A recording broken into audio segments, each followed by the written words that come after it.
Ganito ang suot mong necklace that night? How could you even afford this? Sinong mayamang lalaki ang nagbigay sa'yo ng kwintas na to? Si Michael. What if si Lynette nga yung babaeng pinagseselosan mo? What if siya yung babae ni Robert? I need first-year residents para sa medical mission this coming Tuesday. It's a 2-day event, so kailangan mag-overnight doon. Consultations at libreng tule ang gagawin. Circumcision? No thanks. Si Annalyn na lang. Sige po, Doc. Game po ako. You will be with other residents and nurses. Si Doc Antonio ang kasama mo from Neuro. I want Annalyn out. Ayaw na rin naman talaga niya pumunta in the first place. So, ako nang ipalit mo sa kanya. Zoe? Anong ginagawa mo dito? Pustahan tayo. Sino kaya ang pinakamabilis na makakarami ng pagtutuli? Next. Wala na, Doc. Last na yun. Yes. Bilis. Aray! Bakit? Dok! Hawakan niyo lang siya. Hindi masusuture yung sugat kung gumagalaw siya. Pwede ko bang mahingi yung number na tumatawag sa'yo? Hello? Excuse me, who is this? Have you been calling Dr. Robert Tanyag? Moira? Michael? Doktora, salamat po. Kung hindi dahil sa inyo, baka napaano na po yung anak ko. Naku, wala po yan, Nay. Alam mo na, nakakainis yung isang doktora kanina. Muntik nang mahapahamak yung anak ko. Nasaan ba siya? Kakausapin ko. Ay, Nay, wag na po. Nagawa na rin naman po ng paraan, di ba? At si Doc Zoe, magaling naman pong doktor yun. Minsan lang po talaga may mga nangyayari pong ganun, hindi din po naiiwasan. Kaya pabayaan niyo na po. Buti na lang na andyan ka. Sige ho, doktora, silipin ko muna yung anak ko, ha? Sige po. As usual, pabida ka na naman. Ano na naman sinasabi mo? Hindi ako pabida. I could have handled that situation better. Kaso umiksena ka eh. Tinulungan lang kita, Zoe. Did you hear me asking for help? Hindi, pero nagpapanik ka kanina eh. Akala mo lang yun. Pabida ka kasi. Ay, Aba? ikaw ha? Bakit ba tinulak si doktora? Kanina ka pa, ha? Nakakainis! Bitawan niyo po siya! Bitawan niyo po siya! Bitawan niyo po siya! Bitawan niyo po si Zoe! Bitawan niyo!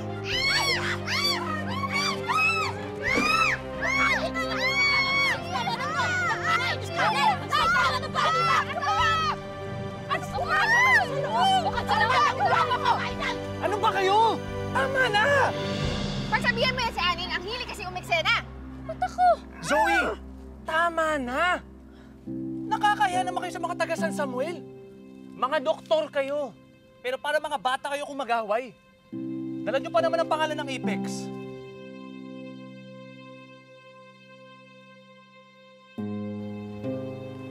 Ellen, pwede ko bang mahingi yung number na tinawagan ni Dr. Tanyag? Ma'am, baka magalit po sa akin si Doc RJ. At hindi ka natatakot na ako magagalit sa'yo? Ma'am. Give me your phone. Ma'am. Give me your phone. Give me your phone! Moira, anong ginagawa mo? Bakit mo inaaway si Ellen?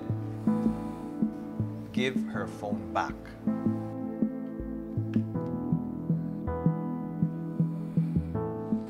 Ellen, you may go.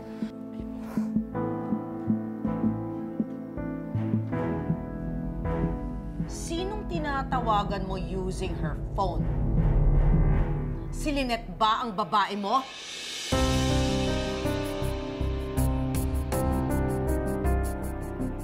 Ano pinagsasabi mo? Bakit napasok na naman si Lynette? Sagutin mo ang tanong ko. Si Lynette ba ang tisay mo? Of course not. You better be sure, Robert, dahil sisirain ko siya. Pwede ba tumigil ka na? Ang hilig mong bang bintang, palagi ka naman nagkakamali.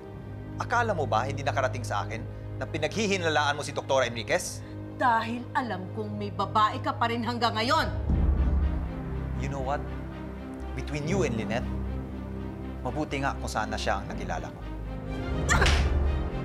Kapag nalaman kong si Lynette si Tisay, humanda siya sa akin.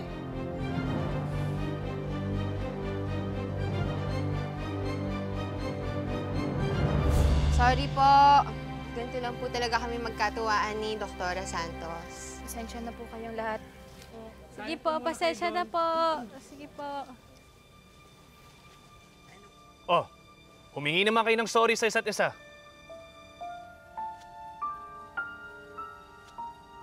Sige na. Sayang naman. Pinagsama kayo ni Dr. Tanyag dito sa MedMission, tapos di kayo magkakaayos? Pinagsama kami ni Annalyn dito? Dok, bakit niyo po ako gustong makausap? My daughter is going with you on the medical mission. Your daughter? Sir, I'm sorry, pero paano po si Dr. Santos? Because as I understand, 2 doktor lang ang ipapadala ng Apex. 3 na ngayon. You, Dr. Santos, and my daughter. Gusto ko kasi magkaayos yung dalawa. And I think this medical mission is a good opportunity for them to bond. Sir, to be honest, I'm not sure about that. Dahil blood boils tuwing magkasama yung dalawa. That's why sasama ka sa kanila. I know that you're close to Dr. Santos and I know that you're close to Dr. Tanyag. You can be their mediator. You mean chaperone, sir? Well, can I count on you, Dr. Antonio? I'll do my best. Your best is good enough for me. Thank you. Ang gusto kasi ng dad mo na magkaayos kayong dalawa. Eh ako, maayos naman talaga ako kay Zoe. Tsaka matagal na ako nag-reach out sa kanya. Siya lang naman yung hindi okay sa akin. Talagang ayoko. We're never gonna be okay kasi alam mo ang hilig-hilig mo kumiksena. Tinutulungan na nga kita eh. O sige, next time na kailangan mo ng tulong, tulungan mo yung sarili mo. Next time na kailangan ko ng tulong, I'd rather die than ask for your help. Okay. Yung totoo, Doc Luke, ano nagustuhan mo doon? Ano nga?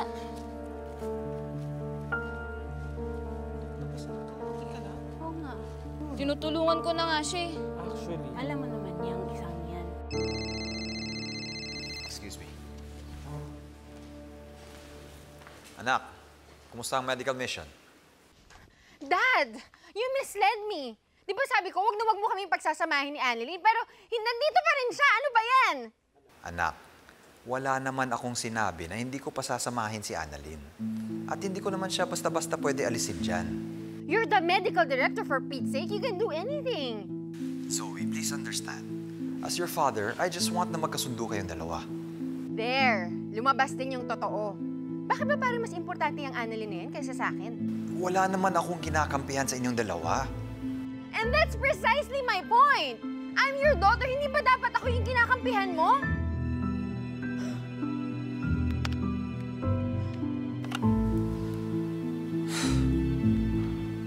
Okay, Lynette. Gusto ko ng mga estudyante mo. Congrats, ha? Ay, salamat. O, paano? Mauna na kami. Ah, sige ho. Mauna muna ako dito kasi meron pa akong kailangan gawin eh.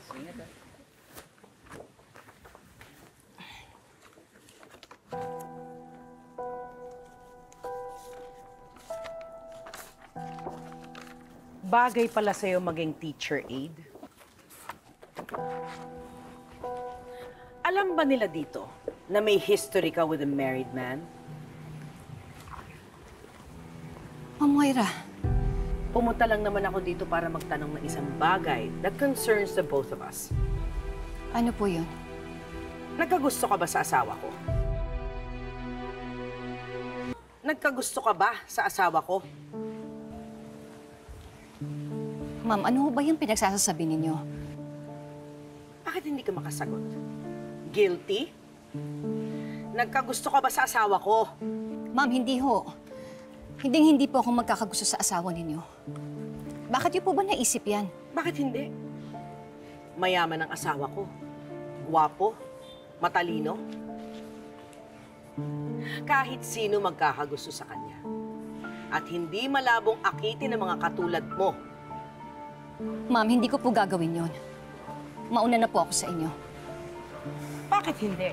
Eh, nagawa mo na nga dati pumatol sa may asawa, hindi ba?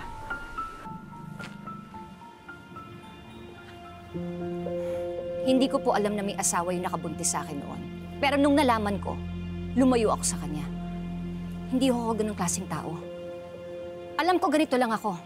Alam ko din na mababa ang tingin ninyo sa akin. Pero hindi ko sisirain ang pangalan ko at yung tingin sa akin ng anak ko. Ang dami mo namang sinabi. It's just a yes or no question. Ma'am, hindi po kayo nagtatanong. Hinuhusgahan ninyo ako. Yes, that's right. Hinuhusgahan nga kita. How silly of me. But then again, hindi ka siguro talaga papatulan ni Robert. Pero alam mo, ang weird lang kasi dahil eksaktong pareho sa kwintas mo yung nakita ko sa sasakyan niya. It's just so weird. But then again, look at you. Oo, ma'am. Magkaiba po tayong dalawa. Kaya po kung ako sa inyo, huwag niyo na akong pag-aksihan ng panahon. Okay, fine. But I'm still warning you, Lynette. Layuan mo yung asawa ko. Baka mamaya, hipan ng masamang hangin yan at magayuma mo. At pwede ba sabihan mo rin yung pabibo mong anak? Layu-layuan din niya yung asawa ko. Empleyado lang siya sa ospital ko at hindi siya ang anak ng medical director.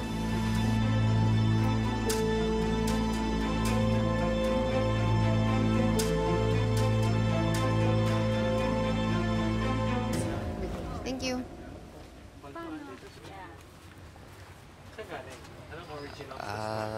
Dok, Hi. pwede po ba magpa-check up? Kasi ilang araw na ho akong inuubo at nahihirapan ding huminga. Sige, upo ka. Salamat po. Baka it's an upper respiratory tract infection, pero we'll see, ha? Dok,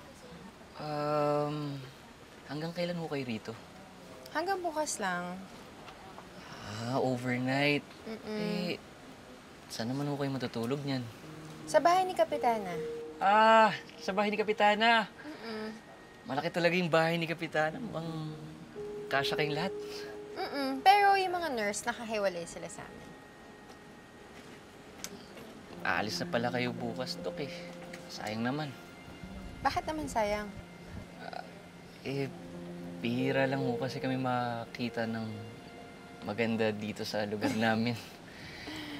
Mukha nga ho kayong artista Thank you. O sige ha, check na kita. Hinga ka ng malalim. Inhale.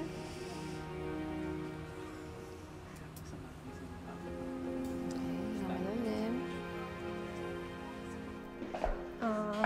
Dok, pasensya na po Nakagulo pa po ata yung pagpapakita ko ng cellphone. Ano bang kailangan niya? Kasi Dok, nagtatanong po si Madam if may tinatawagan po kayo ng patago Iniisip na po ata na nambababae po kayo. Pero sir, wala naman po dapat ikabahala si Madam, di ba? Bait-bait niyo pa naman po. Salamat, Elena. Pero next time, please, huwag ka na sumali sa mga pinagagagawa ni Moira. Yes po, pasensya na po ulit, Dok. Okay, you may go. Sige po.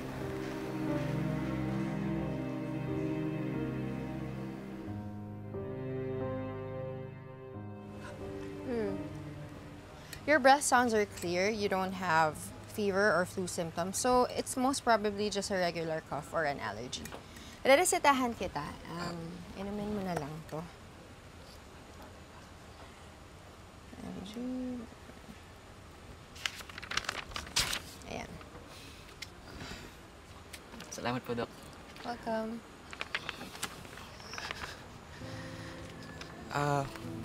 Dok, sana hindi magaling tong gamot na binigyan ninyo. Bakit naman? Para makabalik pa ako rito bukas, makapagpa-check up ulit. Ano ka ba? Pwede ka naman bumalik anytime. Salamat po. Sige. Bye. Bye. Whew! Ano? Pogi ba? Bakit? Selos ka? Ako? Di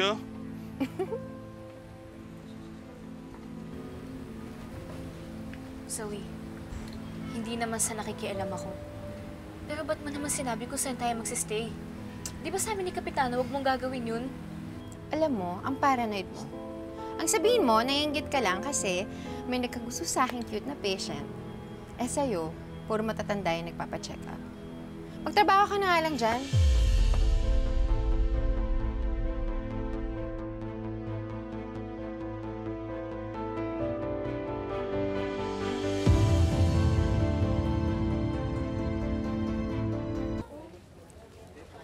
Doc Annalyn, para po sa inyo ang lahat ng ito. Para sa akin po. Ay, naku, maraming salamat po. Pero i-save nyo na lang po yan para po sa Noche Buena po. Ay, hindi po. Para po talaga sa inyo ang lahat ng ito. Talaga po? Opo. Maraming salamat Thank po. you po. Thank you po. Sana babalik kayo dito, Doktora. Thank you po. Apo. Hi! Malapad na lang po dyan. Apo, dyan na lang po. Maraming salamat po. Salamat po. Balik na lang. Ito talaga. Grabe! Paano ka naman tayong palengke? Grabe, ang dami naman yan ah. Oo nga, nakakahiya nga. Sabi ko save para sa Noche Buena nila eh. Hindi, ganun talaga sila dito kapag natutuwa sa atin. Ako nga nung med mission ko sa Laguna, manok din ang binigay sa akin. Talaga? Ang bait nila, no? Share tayo. Gusto mo ng manok, Zoe? Hati tayo. Ano gagawin ko sa mga manok na yan? Hindi pa luto mo. Ang sarap kaya niya. Native yan eh, pang tinola. Diba? Oo. Yung mga mangga. Dok, mga doktora, meron tayong konting problema. You know, kasing isang kwarto, may butas yung bubong eh. Kaya ang mangyayari, dalawa ho sa inyo magsasama sa isang kwarto. Ay, kami na lang po ni Loki magkasama. Mag-asawa ho kayo? Hindi po, pero... Pasensya na. Kasi ang sabi ng ospital ninyo, hindi daw pwedeng magsama sa isang kwarto kapag hindi mag-asawa. So, paano po yan? Ano pong gagawin natin? Kayo ni Doktora Annalyn ang magsasama sa isang kwarto. What? No way. Nice. Roommates tayo. Kaka-excite naman. Shut up. This day just keeps on getting better and better. Ali po kayo, Doc. Naku, pasensya na kayo dito sa bahay ko. Dito po tayo. Ay, wow, Kapitana. Ang laki naman po pala ng bahay niyo. Tsaka ang ganda po ng paligid. Naku.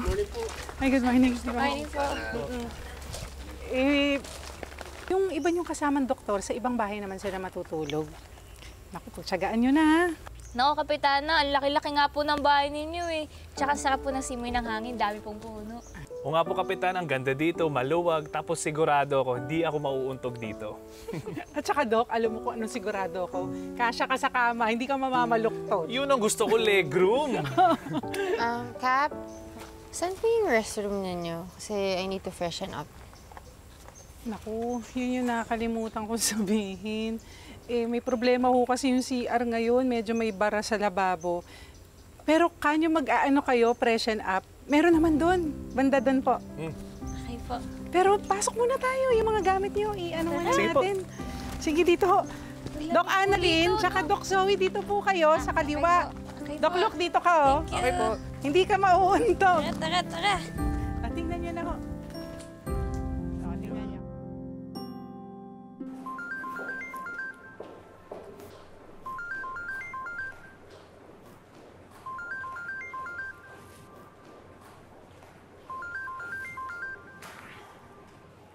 Ano ba? Ang kulit-kulit mo. Di ba sinabi ko na sa'yo na tigilan mo na ako? Alam mo ba, nagugulo na ang buhay ko nang dahil sa'yo. Pinuntahan ako ni Ma'am Moira dito. Ano? Pinuntahan ka ni Moira? Oo. Dito pa sa school. Paano na lang kung may nakakita sa amin, ha? Paano na lang kung may nakarinig sa mga pinagsasabi niya tungkol sa akin? Mabuti lang wala na yung mga estudyante ko. Anong sinabi niya? Tell me. Tinanong niya kung may gusto ako sa'yo. What? RJ, saan naman ako yung idea na yun? Bakit na naisip yun? Wala naman tayong relasyon. Alam mo, RJ, wala namang nakakaalam sa koneksyon natin kundi kina Diyosa, kay Cromwell at saka kay Michael. Sino pa bang ibang pinagsabihan mo? RJ, ang tagal kong hinintay bago magawa tong mga ginagawa ko ngayon. Ayokong masira yung mga plano ko. Ayokong masira ang mga pangarap ko. Kung sino-sino talaga pinaghihinalaan niya. But don't worry, hindi kita ipapahamak. I won't let anything happen to you, I promise. I will protect you. Hindi ko kailangan ng proteksyon mo. Ang kailangan ko, tigilan mo ko. Layuan mo na kaming dalawa ni Annalyn. Pati buhay ng anak ko nasisira, nagugulo ng dahil sa'yo. Hindi mo ba nakikita yun, ha? Lubayan mo na kaming mag-ina. Sinasabi ko na nga, be. Ha? Oh my gosh, walang tubig. Look! Excuse me po. Oh, nangyari sa'yo? Walang tubig. How will I wash my face?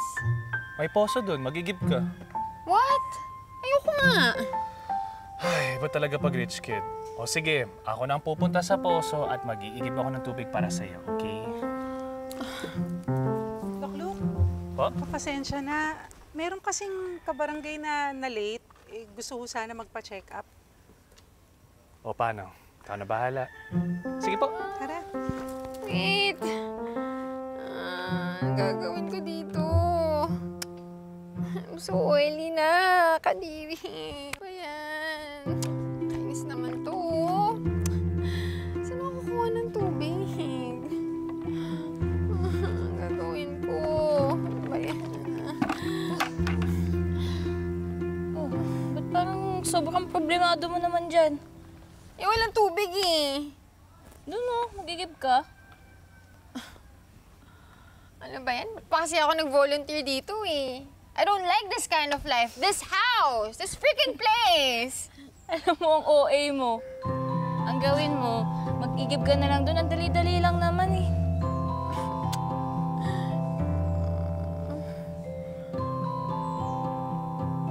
Ganito na lang. Gamitin ko muna itong water mo. Tapos, pagkatapos ko, ako na lang kukuha ng water. O sige, basta ikaw kukuha ng tubig ko mamaya ah.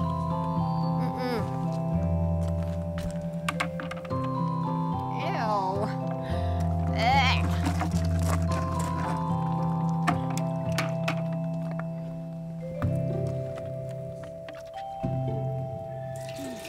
Ano ba yan? Wala bang hot water dito? Dito? Naghanap ka ng hot water dito?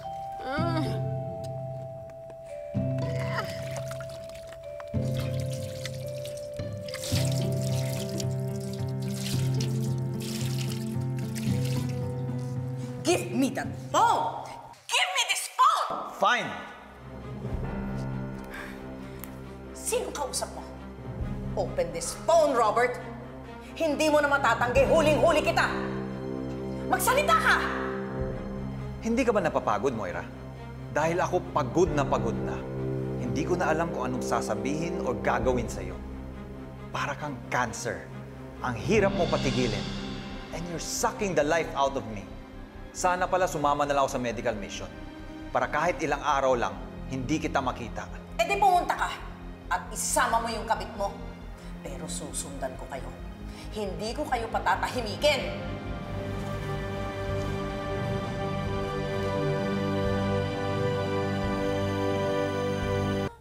Ay, sarap. Bye! Uy!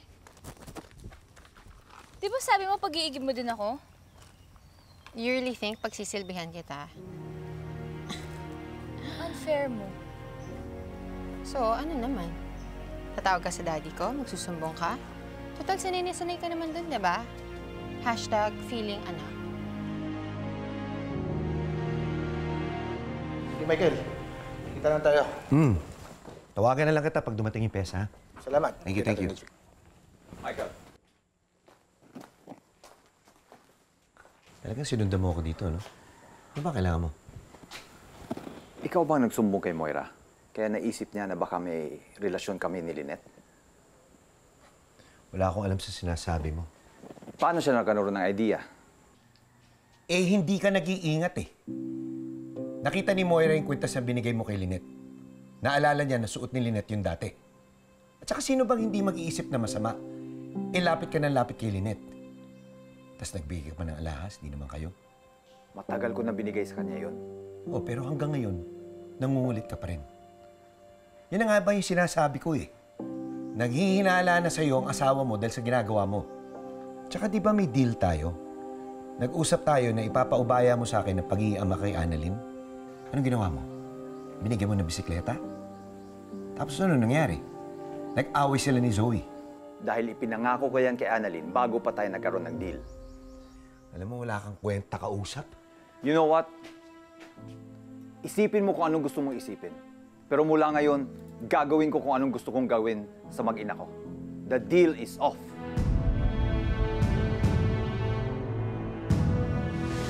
Confirmed.